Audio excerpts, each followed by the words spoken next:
உயிரிழந்த மருத்துவ மாணவி மோனிஷாவின் உடலை தங்களுக்கு தெரிவிக்காமலே பிரேத பரிசோதனை செய்துவிட்டதாக, இதன் காரணமாகவே மறு பிரேத பரிசோதனை கேட்பதாகவும் மோனிஷாவின் தாத்தா கந்தசாமி குற்றம் சாட்டியுள்ளார். தற்போது அவர் தொலைபேசி இணைப்பில் உள்ளார். அவரிடம் கேட்போம்.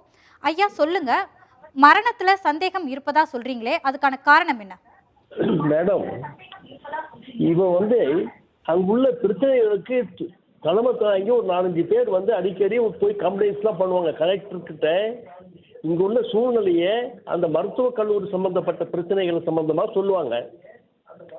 இது நிர்வாகத்துக்கு இது பிடிக்காது. இவங்க என்ன பண்ணுவாங்கன்னா, அடிக்கடி இந்த நியாயங்களை, அங்குள்ள குறைகளை சுட்டிக்காட்டி நியாயம் அப்படிங்கிறத சொல்லுவாங்க. மற்றபடி அங்குள்ள சூழ்நிலை எதுவுமே சரியில்லை. ஐயா, தற்போது நீங்கள் அரசுக்கும் காவல்துறைக்கும் முன்வைக்கும் கோரிக்கைகள் என்னென்ன? மேடம், நாங்க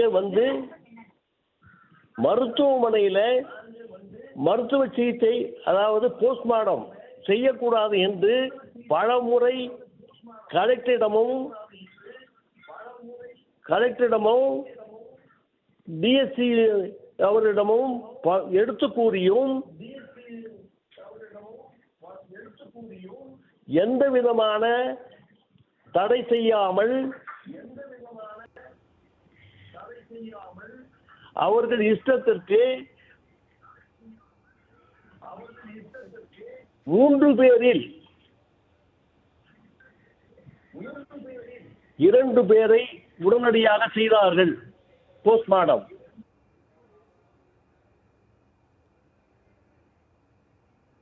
ஐயா, உங்களுடைய கருத்துக்களுக்கு நன்றி ஐயா.